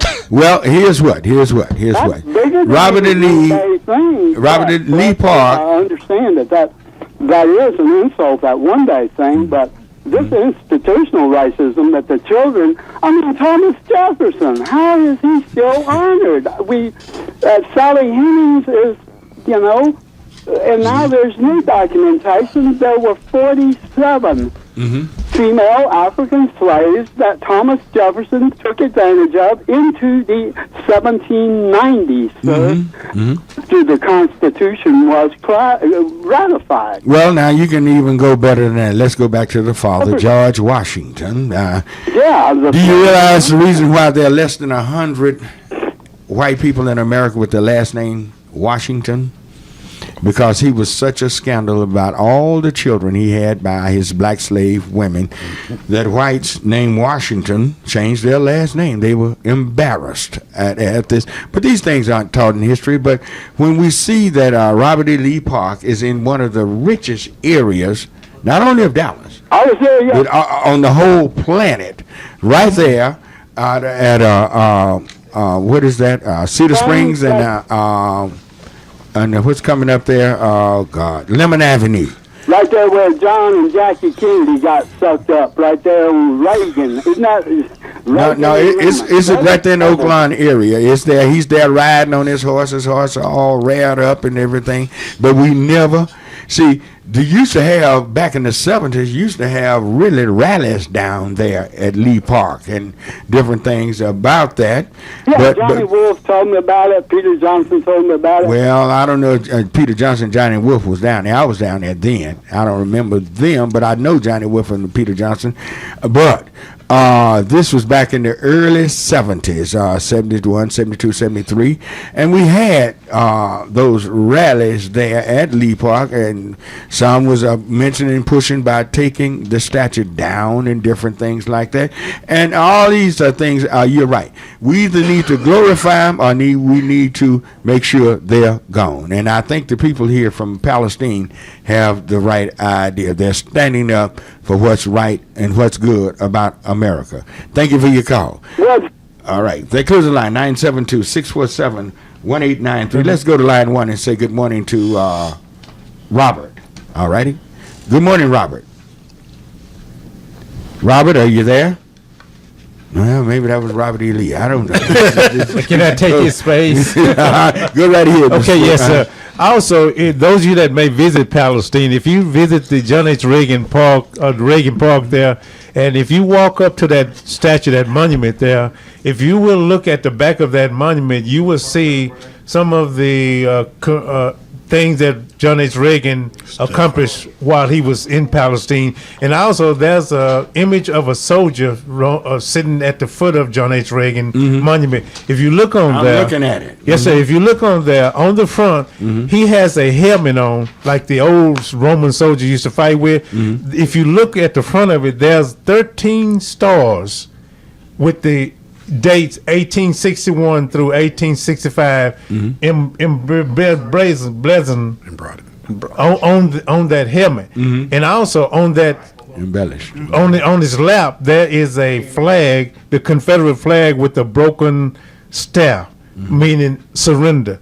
Now the thing is this: when George Bush was governor of Texas, he had said during the time that the South Carolina had this problem about the flag, he was saying that they had a right to fly that flag over the Capitol in South Carolina. Now, all this while, he said he would not fly it over Texas Capitol. But while he was saying that, on the Capitol buildings, there's an emblem of the Confederacy. Okay. Well, we see that they do not want their past to buy, but they tell us, y'all get over it. Yes. You forget it. Why y'all keep bringing that up? Because if history is not learned, it'll repeat itself. It's going to repeat itself, and you can see the beginning of a try to be an end of a new reconstruction. I'm up against a short break, and I tell you what, you can call us at 972-647-1893, and we'll be back in just one moment. If it's time to get rid of your old gas guzzler, the Knon Vehicle Donation Program can help. There's still a market for those old vehicles, and if you donate it, you're helping to support quality programming here on KNON. Just call 877-KNON-AUTO or go online to knon.org. We'll take care of everything from pickup to tax paperwork. That's 877-KNON-AUTO or online at knon.org. R&R Productions presents the Sensational Harmonizers album debut. Saturday, March the 30th at the Greater Macedonia Primitive Baptist Church, located at 8343 Bruton Road in Dallas. Featuring the Southern Sons of Memphis, Tennessee, Reverend E.J. Lee and the Rapturers of Dallas, Kings of Harmony Plus One, Minister Israel Davis, and the new outstanding gospel singers from Fort Worth. Guest MC, Sister Francis Smith. Doors open at 4:30, program starts at 5. Tickets available at Forever Young Records in Grand Prairie and Bill's Records on Lamar in Dallas. For further information, 214-275-7560 or 214-375-8150. The Eli News second annual Easter Egg Extravaganza will be taking place Saturday, March the 23rd from 1 p.m. to 5. There will be live music from local artists and Dr. Bill Blair Jr. and the Easter Egg Hunt for Children. The Eli News second annual Easter Egg Extravaganza will be held at the William Bill Blair Jr. Park located at 3000 Municipal Street in Dallas. This event is sponsored in part by Speedy Cash, New Leaf Family Church, Citibank, and the Cochran Law Firm. For more information, Sherry Kristen, 214-909-0830. That's the second annual Eli News Extravaganza, Saturday, March the 23rd from 1 p.m. to 5 at the William Blair Jr. Park in Dallas. Kiki Friedman's Man in Black Tequila presents the 4th annual Knon Fort Worth Blues Fest this Sunday, March 24th at the Live Oak Music Hall in Fort Worth. This year's lineup stars Holland K. Smith with special guests Buddy Whittington, Larry Lampkin, Trainwreck featuring Reverend K.M. Williams, Washboard Jackson, and Jeff Stone, the Michael Lee Band, Robert Johnson Soul from Austin, Jackie Donlow, and Kirkland James. Doors open at 3 and the music starts right away. The event will be hosted by Blue Lisa. There will be food available courtesy of the Live Oak Music Hall. We'll be raffling off a custom Knon guitar from Kona Guitars. Tickets are on sale now at knon.org, Forever Young Records in Grand Prairie, and Record Town in Fort Worth. The beautiful Live Oak Music Hall is located at 1311 Lipscomb Avenue in Fort Worth and is a non-smoking venue. That's the 4th annual Knon Fort Worth Blues Fest starring Holland K. Smith with special guest Buddy Whittington, Larry Lampkin, Trainwreck featuring Reverend K.M. Williams, Washboard Jackson, and Jeff Stone, the Michael Lee Band, Robert Johnson Soul from Austin, Jackie Donlow, and Kirkland James this Sunday, March 24th at the Live Oak Music Hall in Fort Worth, sponsored by Kinky Friedman's Man in Black Tequila, available now. It's going wrong.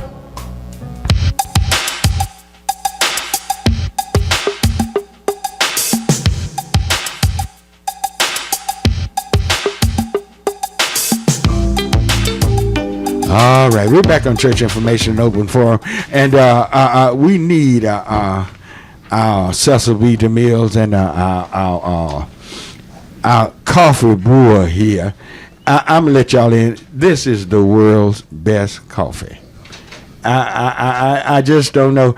Clint, how can people get a hold of some of this coffee? I want to let y'all in on this is the world's best coffee. That's the Knon coffee that is only available by making a charitable tax deduction pledge to the station. It requires a $30 pledge for one bag, a $50 pledge for 2 bags, or a $75 pledge for a bag and a Knon coffee mug.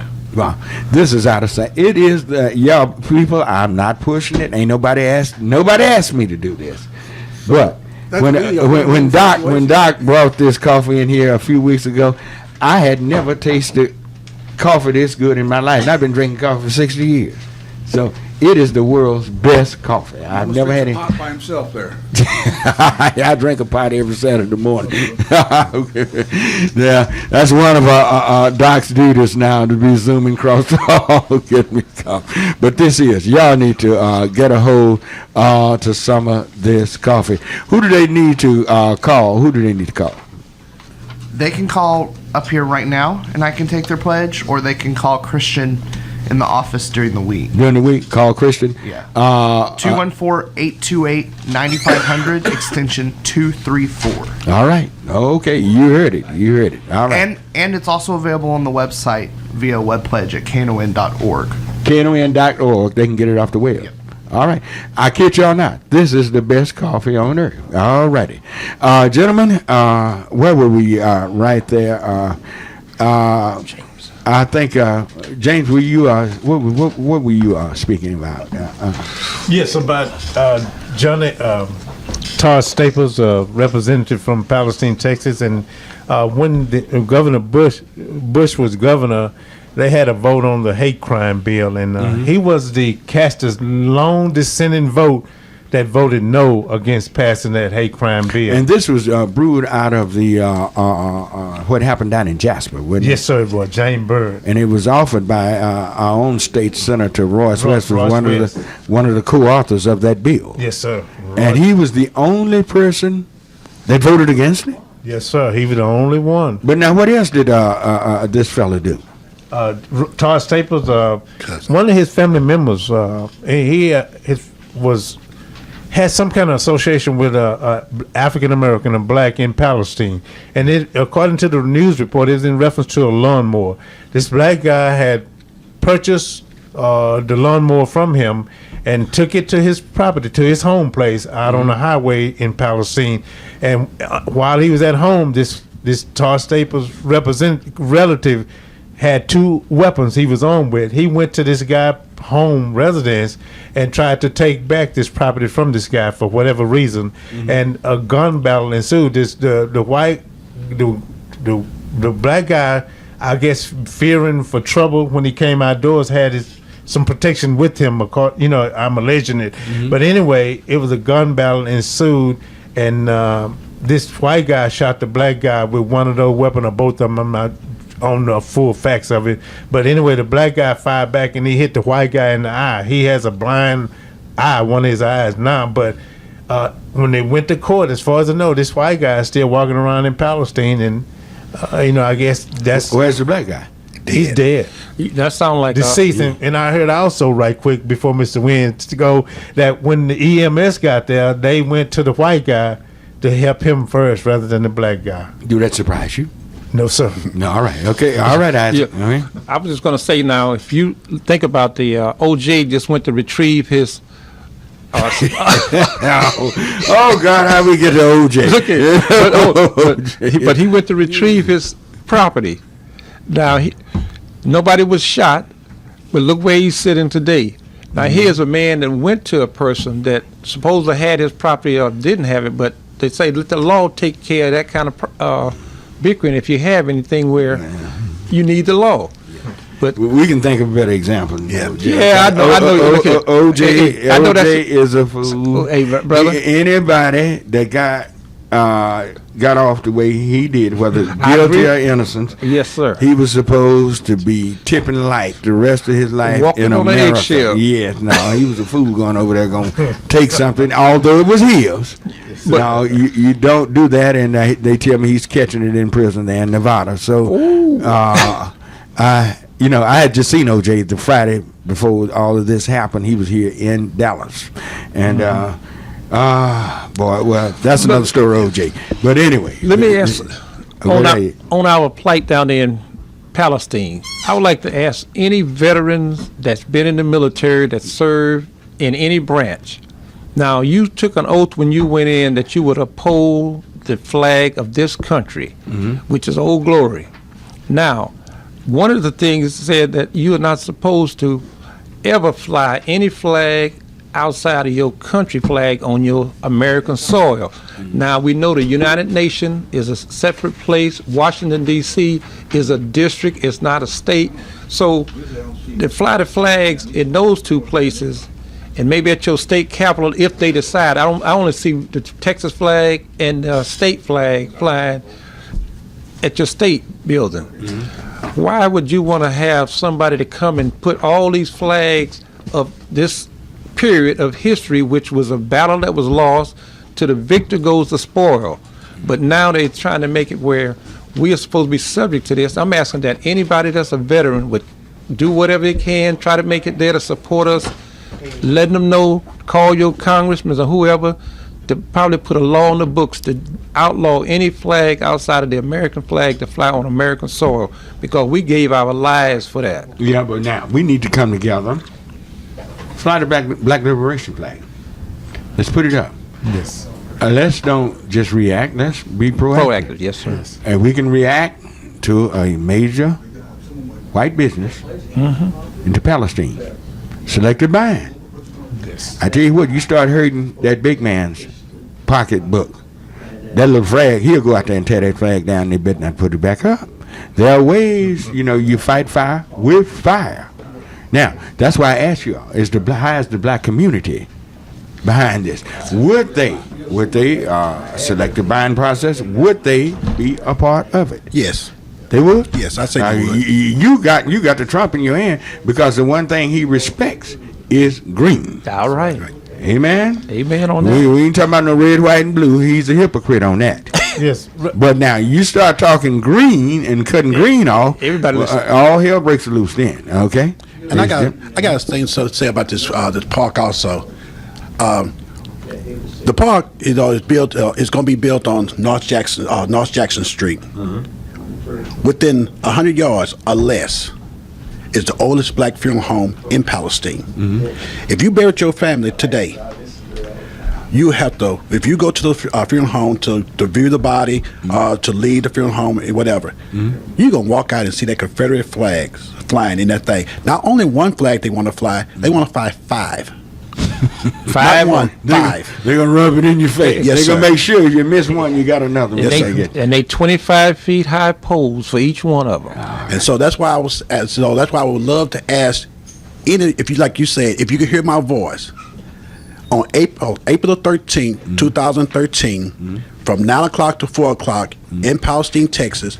We would love for you to come out and join us. We want to be at least. Say that again. I want you to come out and join us from 9 o'clock to 4 o'clock in Palestine, Texas, 600 block of North Jackson in Palestine, Texas again. We'd love for you to come out and join us. We want to be at least anywhere from 5,000 to 10,000 strong to show them that we are not going to put up with you this. Probably got 50,000 ex-Palestinians here in Dallas. But they won't come home. They won't come home. The first thing that people... They got away and say they're not going back. Yes, sir, because of some of this stuff right here. Some of the people say, they asked me today, they say, why are you worrying about this? Because I don't want my grandkids and my kids to grow up with what I had to go through. Right. Let's make it, we say we love God, but how can I say I love God if I can't love my neighbor next to me? And if you flying that flag in my face and it's telling me in my face, you telling me right there, you don't care nothing about me. I know. I tell you what, all of our lines have been full Go ahead, for the longest. Let's try to get as many calls in as possible. They've all right. Let's go with it. Where are we? What's it? Let's take line 2. Let's take Tim on line 2. Alrighty. All right. Good morning, Tim. Is he still there? He's probably been waiting too long. He's been on hold. Better part of 30 minutes. Alrighty. All right. Tim is not there. Alrighty. Let's go to line 3. And let's say go to Robert. All right. Good morning, Robert.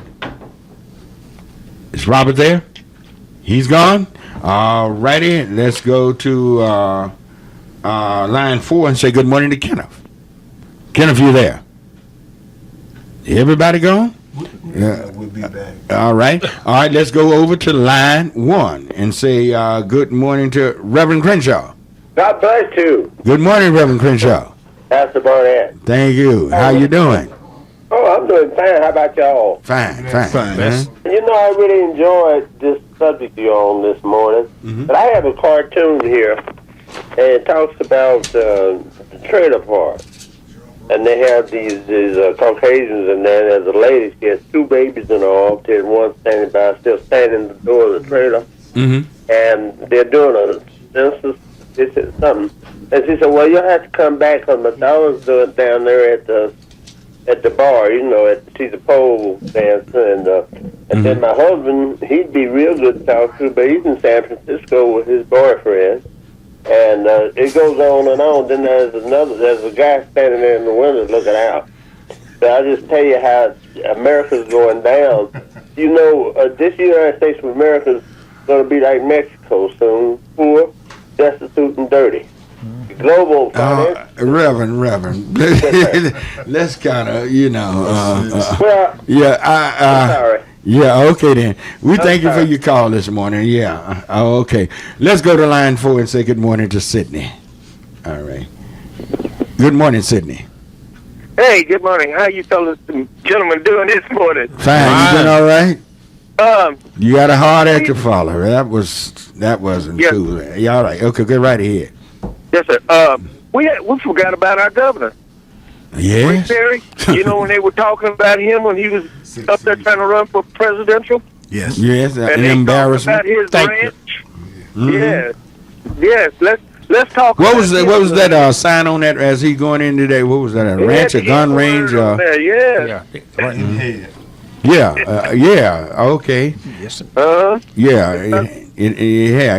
What was that? Nigger head on there? Yes, sir. They tell me that sign is still up. I wouldn't doubt it. You know, he's a good old boy. And I don't feel that he should even be in office. But We should get somebody why? else. Now, Texas is looming toward to be a blue state. Yes. Probably no later than 20. Maybe Texas moves kind of fast sometime once it gets moving. Maybe it's 16. And we should be readying ourselves and positioning ourselves really to move forward in Texas. This is a big, rich state. It's too big and too rich to be too backwards. So backwards that we're an embarrassment to the nation. We have a governor, that's right. He's an embarrassment to the nation.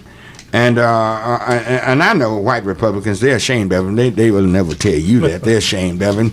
He got up there on national TV, worldwide TV, and embarrassed the whole state.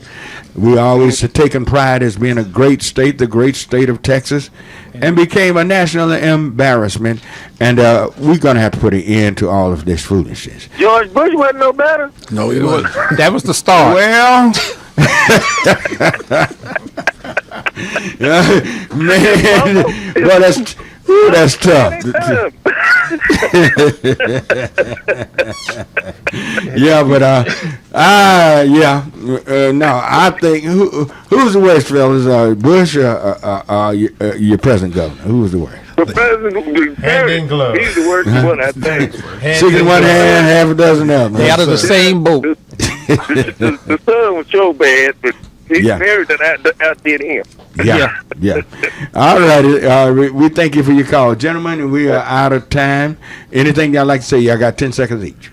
Just thank the folks that would like to participate if they can come down. All right. Continue to listen to 98 KNON 89.3. Good morning, Deborah and Mr. Jim Douglas and the family there. All the listeners, I'm always telling people to keep listening to you. All right, give them a shout out. All right, and please join us on April 13th, 2013, at 9 o'clock to 4 o'clock in Palestine, Texas. We're looking forward to having all the people to come out and join us. Please help us. All right, thank you. Thank all of you for calling. All of you listen. Sorry we couldn't get to your calls, but May the Lord bless you and keep you. I'm Marion Barnett. I'm the senior pastor of Heavenly Joy Church. We're located at Bruton and Masters.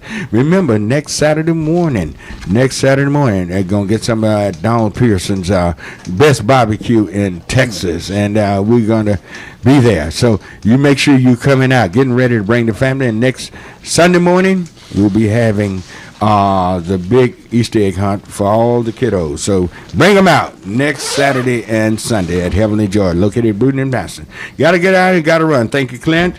Thank you, Doc, for producing. And y'all have a wonderful KNON 89.3 FM in Dallas and Fort Worth, the voice of the people. Business owners, tell KNON's listeners about your business. You can put your business or event on KNON. KNON currently has space available to run announcements for you. Tell KNON's listeners about your goods, services, nightclub, concert, or event. Help keep the voice of the people on the air while putting your information on the air. KNON's been named the #1 radio station in Dallas by both the Dallas Observer and D Magazine. Put your business with Dallas's #1 station. Call now for more information at 214-828-9500, extension 227, or extension 233. For more information, go to knon.org and click on the Run Spots on KNON page. It's a great way for your business to support community radio while letting more people know about you.